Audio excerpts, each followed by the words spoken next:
ಏನಿದು ಇಲಿ ಸತ್ತು ವಾಸನೆ ಬರ್ತಾ ಆಯ್ತಲ್ಲ. ಈಗ ಈಗಿಲ್ಲ. ರೇ ಸ್ವಾಮಿ, ಕಾಲ್ ಅಲ್ಲಾಡ್ತಾ ಇದ್ರೆ ಹೆಂಗ್ರಿ ತಿನ್ನೋದು? ರೇ, ನನ್ನ ಕಾಲ ಆಡ್ಸೋದಕ್ಕೂ ನೀವು ತಿಂಡಿ ತಿನ್ನೋಕು ಏನ್ರಿ ಸಂಬಂಧ? ರೇ, ನಾನ್ ಹೇಳಿದ್ ನಿಮ್ ಕಾಲಲ್ಲ ರೀ, ಮತ್ತೆ ಟೇಬಲ್ ಕಾಲ್ ಅಲ್ಲಾಡ್ತಾ ಇದ್ರೆ ಹೆಂಗ್ರಿ ತಿನ್ನೋದು? ಓ ತಿಪ್ಪೇಶ, ಆ ಕಾಲಿಗೊಂದು ಕಲ್ಲು ಕೊಡೋ.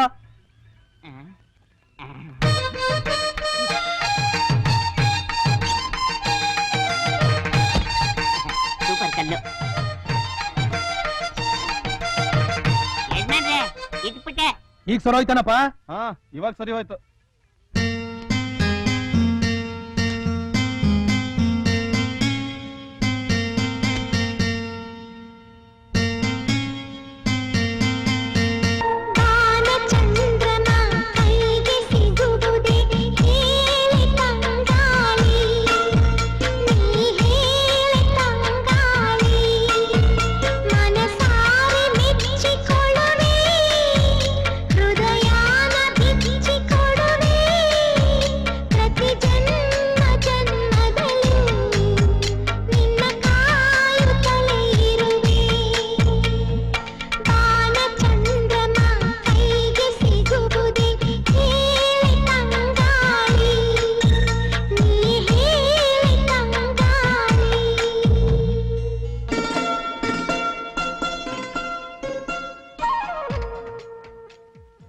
ಸ್ವಂತದವರಂತ ನನಗೆ ಯಾರೂ ಇಲ್ಲ ಅನ್ಕೊಂಡಿದ್ದೆ. ಹೀಗಿರುವಾಗ ನೀವು ನನ್ನ ಮೇಲೆ ನಂಬಿಕೆ ಇಟ್ಟು ನಿಮ್ಮ ಮನೇನ ಒತ್ತೆ ಇಟ್ಟು ಈ ದುಡ್ಡನ್ನ ತಂದು ನನಗೆ ಹಣದ ಸಹಾಯ ಮಾಡಿದ್ದೀರಾ.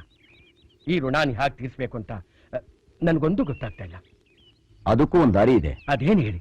ನಿನ್ನ ಮಗಳನ್ನ ನನ್ನ ತಮ್ಮನು ಕೊಟ್ರೆ ಸ್ನೇಹಿತರಾಗಿರೋ ನಾವು ಸಂಬಂಧಿಗಳಾಗ್ತೀವಿ. ಇದಕ್ಕಿಂತ ಭಾಗ್ಯ ಬೇರೇನೇನೋ ಬೇಕು? ಗಣೇಶ ಗಣೇಶ, ನಾಳೆ ನಾನು ಊರಿಗೆ ಹೋಗ್ತಾ ಇದ್ದೀನಿ. ಗೊತ್ತು. ಅದಕ್ಕೆ ನನ್ಗೆ ಇಷ್ಟವಾದ ಬಣ್ಣದ ಬಳೆ ತಂದ್ಕೊಡ್ತೀಯಾ? ಅಷ್ಟೇ ತಾನೇ? ಸರಿ, ಬನ್ನಿ ಬನ್ನಿ, ಟೈಮ್ ಆಯ್ತು. ನಾವಿನ್ ಸರಿ, ಬರ್ತೀವಣ್ಣ. ದೇವ್ರು ಒಳ್ಳೇದ್ ಮಾಡಮ್ಮ. ಬರ್ತೀವಿ.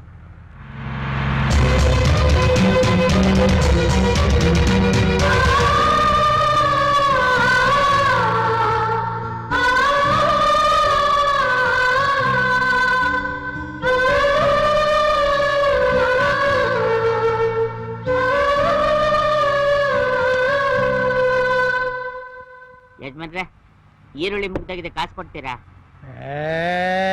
ನಿಂದ ಯಾವಾಗ್ಲೂ ಇದೇ ಗೋಳು.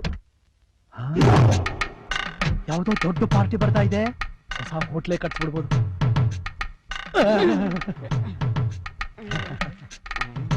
ಪಕ್ಕದ ಚೌಟ್ರಿಲಿ ನನ್ನ ತಂಗಿ ಮದುವೆ. ಓಹೋ, ಅಡಿಗೆ ಭಟ್ರು ಕೈ ಕೊಟ್ಬಿಟ್ಟಿದ್ದಾರೆ. ಯಜಮಾನ್ರೆ, ಈರುಳ್ಳಿ ತರ ಕಾಸು. ಸುಮ್ಮನೆ ನೀವ್ ಹೇಳಿ. ಖಾರ ಬಾತು, ಕೇಸರಿ ಬಾತು ಒಂದು 500 ಜನಕ್ಕೆ ಆರ್ಡರ್ ಮಾಡ್ಬೇಕು. ಕ್ಯಾ ಬಾತ್ ಹೈ? ಈ ಬಾತುಗಳೆಲ್ಲ ತಿಂದು ಬಾತ್ರೂಮ್ಗೆ ಎಲ್ಲೋಗ್ತೀರಿ? ನೀವ್ ಸುಮ್ಮನೆ ನೀವ್ ಹೇಳಿ ಸರ್. ಮಧ್ಯಾಹ್ನ 1000 ಜನಕ್ಕೆ ಪ್ಯೂರ್ ವೆಜಿಟೇರಿಯನ್ ಶಾವ್ಗೆ ಪಾಯಸದ ಊಟ ಬೇಕು. ಯಜಮಾನ್ರೆ, ಅಂಗಡಿ ಬಾಗ್ಲಾಕ್ಬಿಡ್ತಾರೆ. ನೀನ್ ಸ್ವಲ್ಪ ಸುಮ್ಮನೆ ಇರ್ತೀಯಾ? ನೀವ್ ಹೇಳಿ. ಸಂಜೆ ರಿಸೆಪ್ಷನ್ಗೆ ದಮ್ ರೋಟ್, ಬಜ್ಜಿ, ಚಟ್ನಿ ಚಟ್ನಿ ಎಲ್ಲ ಮಾಡ್ಬೇಕು. ಒಳ್ಳೆ ಗಿರಾಕಿ. ದುಡ್ಡು ಕಿತ್ಕೊಂಡು ಹಳಸಿದ್ ಪಳಿಸಿದ್ದೆಲ್ಲ ಕಟ್ಕೊಟ್ಟು ತಲೆ ಬೋಳ್ಸ್ ಕಳ್ಸ್ಬಿಡ್ಬೇಕು ನನ್ ಮಗನ್ನ. ಯಜಮಾನ್ರೆ, ಈರುಳ್ಳಿ. ಸುಮ್ನೆ ನಿಂತ್ಕೋತೀಯ ಸ್ವಲ್ಪ? ನೀವ್ ಹೇಳಿ. ಇವೆಲ್ಲ ಆರ್ಡರ್ ಮಾಡೋಕೆ ಒಂದು ಒಳ್ಳೆ ಹೋಟೆಲ್ ಇದ್ರೆ ಹೇಳ್ತೀರಾ? ಅಣ್ಣ, ನನಗೊಂದು ಒಳ್ಳೆ ಐಡಿಯಾ ಬಂದಿದೆ. ಇನ್ಮೇಲೆ ನಾವು ಬಟ್ಟೆ ಒಗೆಯೋ ಕೆಲಸ ತಪ್ಪಿಸ್ಬೇಕು ಅಂದ್ರೆ ನಾವು ಬಟ್ಟೆನೆ ಹಾಕೋಬಾರ್ದು. ಬಟ್ಟೆ ಹಾಕೊಳ್ಳಿಲ್ಲ ಅಂದ್ರೆ ಬಟ್ಟೆ ಗಲೀಜಾಗಲ್ಲ, ಬಟ್ಟೆ ಒಗೆಯೋ ಹಾಗಿಲ್ಲ. ಏನಂತೀಯ? ಚೆನ್ನಾಗಿರುತ್ತೆ. ಆದ್ರೆ ಮನೆ ಕಟ್ಟೋಷ್ಟು ಕಲ್ಲು ಹೊಡಿತಾರಲ್ಲ, ಅದಕ್ಕೇನ್ ಮಾಡ್ತೀವಿ? ಒಂದು ಒಳ್ಳೆ ಮನೆ ಕಟ್ಬಿಡೋಣ. ನಮಸ್ಕಾರ ಕಣ್ರಾಡು. ಅಯ್ಯೋ, ಈ ತರ ಬಟ್ಟೆ ಹಾಕೊಂಡು ಟೈಮ್ ವೇಸ್ಟ್ ಮಾಡೋ ಬದಲು ಪೇಟೆಯಲ್ಲಿ ಒಂದ್ ಮಿಷಿನ್ ಬಂದೈತೆ, ಅದನ್ನ ಮನೆಗ್ ತಗೊಂಡ್ಬಂದ್ಬಿಟ್ಟು ಕೊಳೆ ಬಟ್ಟೆ ಸಮೇತ ಅದ್ರೊಳಗೆ ಇಳಿದು ಬಿಟ್ರೆ ಸಾಕು. ನಮ್ಮನ್ನು ಸ್ನಾನ ಮಾಡಿಸಿ ಈಚೆಗೆ ನಿಲ್ಸಿ ಬಟ್ಟೆ ಒಗ್ದು ಇಸ್ತ್ರಿ ಮಾಡಿ ಹಾಕಿ ಕಳಿಸ್ಬಿಡುತ್ತೆ. ಅದ್ರ ಹೆಸರೇನ್ ಗೊತ್ತಾ? ಗ್ರೈಂಡ್ರು.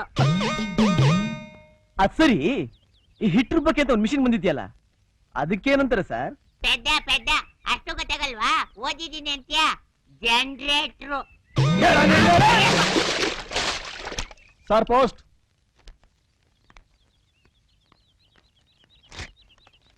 ಯಾರ್ದಪ್ಪ ಕಾಗದ? ಸಿಟಿನ ನಮ್ ರಾಜೀವ ಇಲ್ವಾ, ಅವ್ರ ಹೆಂಡತಿ ಬರ್ದಿದ್ದಾರೆ. ಇಷ್ಟರಲ್ಲೇ ನಮ್ಮ ಊರಿಗೆ ಬರ್ತಾ ಇದಾರಂತೆ. ಯಾವ್ದೋ ಫ್ಯಾಕ್ಟ್ರಿನ ನಮ್ಮೂರಲ್ಲೇ ಶುರು ಮಾಡ್ಬೇಕು ಅಂತ ಬರ್ದಿದ್ದಾರೆ.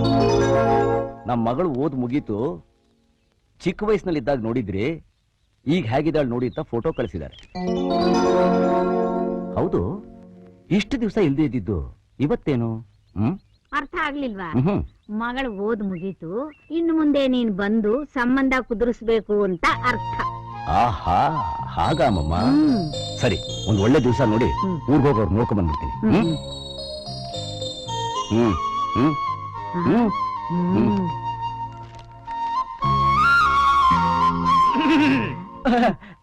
ಅಮ್ಮಮ್ಮ ಫೋಟೋ ತೋರ್ಸು. ಅಮ್ಮಮ್ಮ ಅಕ್ಕಿ ಫೋಟೋ ತೋರ್ಸು. ಅಮ್ಮಮ್ಮ ಅಮ್ಮಮ್ಮ ಅಕ್ಕಿ ಫೋಟೋ ಚೆನ್ನ.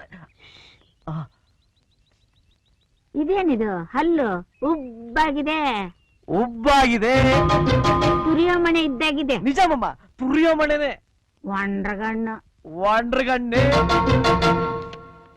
ಅಣ್ಣ ಏನಣ್ಣ ಇದು? ಅಕ್ಕಿ ಫೋಟೋ ಒಂದ್ ತರ ಇದೆ. ಪರವಾಗಿಲ್ಲ ಬಿಡಯ್ಯ, ಯಾವತ್ತಿದ್ರು ಅವಳೇ ನನ್ನ ಹೆಂಡತಿ ಅಂತ ನಿಶ್ಚಯ ಆಗೋಗ್ಬಿಟ್ಟಿದೆ. ಫೋಟೋ ಕೊಡು. ಅಣ್ಣ ಬೇಡಣ್ಣ, ನಿಜವಾಗ್ಲೂ ನೀನ್ ಹೆದರ್ಕೋತೀಯಾ? ಕೊಡು. ಪ್ಲೀಸ್ ಬೇಡಣ್ಣ. ಪರವಾಗಿಲ್ಲ, ಕೊಡು. ನೀನಾರ ಅಮ್ಮ. ಅಣ್ಣ ಅದ್ಕೆ ನನ್ನ ತಮ್ಮನಿಗೆ ಸಂಬಂಧ ನೋಡೋಕೆ ಪಟ್ನಕ್ಕೆ ಹೋಗ್ತಾ ಇದ್ದೀನಿ. ಒಂದು ಹೊಸ ಜೀವ ನಮ್ಮ ಸಂಸಾರಕ್ಕೆ ಬಂದು ಸೇರ್ತಾ ಇದೆ. ಬರೋ ಆ ಮಹಾಲಕ್ಷ್ಮಿ ನಮ್ಮ ಸಂಸಾರನ ಉದ್ಧಾರ ಮಾಡೋ ಹೋಗಿ ಮಾಡು.